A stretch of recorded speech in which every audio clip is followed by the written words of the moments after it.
नमस्कार साथियों, मैं मनोज आर्य खबर संसार के लिए। निवेदिता कुकरेती जी आईजी कुमाऊं हैं, काफी अनुभवी हैं। देहरादून जैसे शहर में एसएसपी रह वीआईपी एरिया है। मैडम, सबसे पहले तो आपका खबर संसार में बहुत बहुत स्वागत है। Thank you. आपको कुमाऊं आईजी जैसा महत्वपूर्ण पद की जिम्मेदारी दी गई है। क्या क्या प्राथमिकताएं रहेंगी और अपने बारे में दर्शकों को बताना चाहेंगी? आप किन किन पदों पर रह चुकी हैं? मैं 2008 बैच की आईपीएस ऑफिसर हूँ और उत्तराखंड मेरा जो है होम स्टेट है। मुझे उत्तराखंड में काम करने का मौका मिला और सौभाग्य की बात है कि यहाँ पे वैकेंसी थी और अलॉटमेंट हो गया। मैंने अपनी जो है उसकी शुरुआत एज रेगुलर एएसपी हरिद्वार से की थी। उसके बाद मेरी पोस्टिंग जो है अलग अलग जगह पे रही है। हरिद्वार के साथ साथ मैं बागेश्वर, पौड़ी और यहाँ देहरादून में मैंने अपने एज एसएसपी कार्यकाल जो है व्यतीत किया है। तदोपरांत जो है अलग अलग विभिन्न शाखाओं में मेरे द्वारा इंटेलिजेंस, सीबीसीआईडी, साथ ही साथ यूपीसीएल, विजिलेंस और गृह विभाग में भी जो है अपनी सेवाएं दी हैं। और अब जो है सरकार ने मुझे आईजी कुमाऊं का पद सौंपा है, जिसपे कि मैंने पदभार जो है ग्रहण किया है।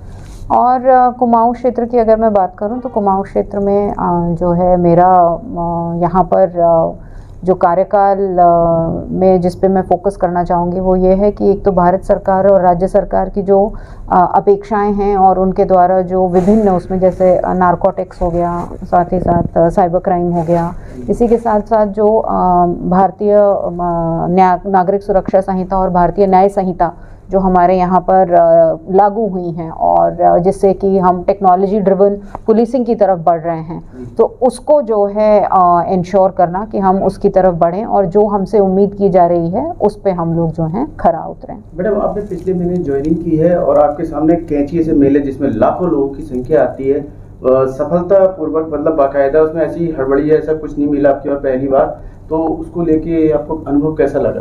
देखिए, उत्तराखंड में अलग अलग जगह पे नौकरी करने से जो है एक जो हमको जो हमारे पुलिस के पास जो कैपेबिलिटीज़ और जो एक्सपीरियंस आते हैं वो आता है भीड़ प्रबंधन का। तो उसमें जो है कैंची धाम भी, क्योंकि यहाँ पर जो है मेरे ख्याल से ये एक नैनीताल ज़िले का सबसे बड़ा मेला है और यहाँ पे लाखों के उसमें जो है श्रद्धालु ओवर द पीरियड 3 दिन के पीरियड में आते हैं। तो इसमें हमारी कोशिश, और यहाँ पे एक अच्छी बात यह है कि जो श्रद्धालु हैं वो भी बहुत ही संयमित और कंट्रोल्ड एकदम आस्था के साथ आते हैं। तो कहीं ना कहीं वो हमारे लिए यहाँ पे एक एडेड एडवांटेज जो है डेफिनेटली था। जहाँ पे एक तरफ पहाड़ के जो संकरे रास्ते हैं वो ट्रैफिक के लिए डेफिनेटली एक चुनौती बनते हैं, बट ओवरऑल कोशिश यही रही कि जो श्रद्धालु आ रहे हैं वो जो हैं अपनी दर्शन कर पाएँ और समय जो है सही से वापस अपने गंतव्यों को प्रस्थान करें।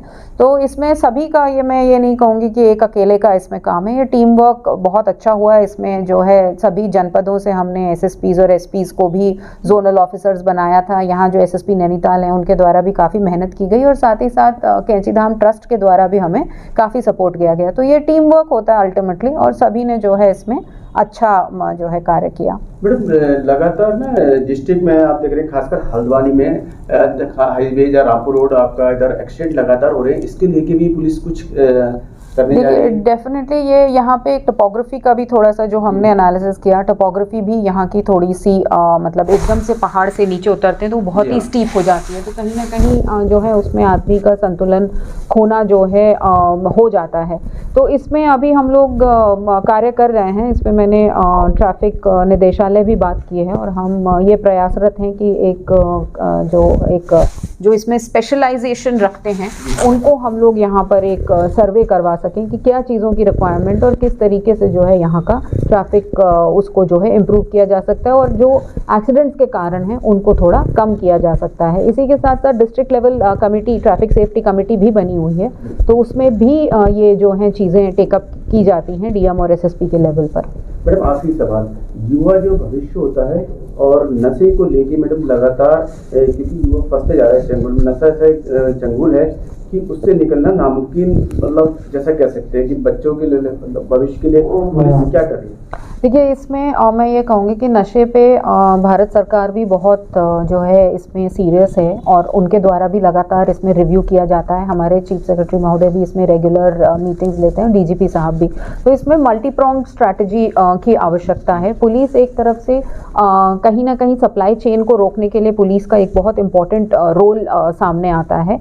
इसी के साथ साथ उनका रिहैबिलिटेशन जो है इक्वली इम्पॉर्टेंट है। साथ ही साथ जो डिमांड है उसको कर्ब करना जो है बहुत इम्पॉर्टेंट है। तो ये मल्टी प्रोंग्ड एक चैनल है। केवल सप्लाई कट करने देने से जो है डिमांड को हम वो नहीं मीट आउट नहीं कर पाएंगे। इनके रिहैबिलिटेशन पे भी उतना ही फोकस है। और पुलिस जो है इस बीच आपने देखा होगा कि नारकोटिक्स में जो है थाने लेवल पे ANTF गठन हुआ है, जनपद लेवल पे भी नारकोटिक्स टास्क फोर्स है और लगातार जो है कार्रवाई की जा रही है। और साथ ही साथ जो प्रिवेंटिव डिटेंशन है PIT NDPS, उसमें भी जो है नंबर ऑफ जो डिटेंशन है उसमें बढ़ोतरी हुई है।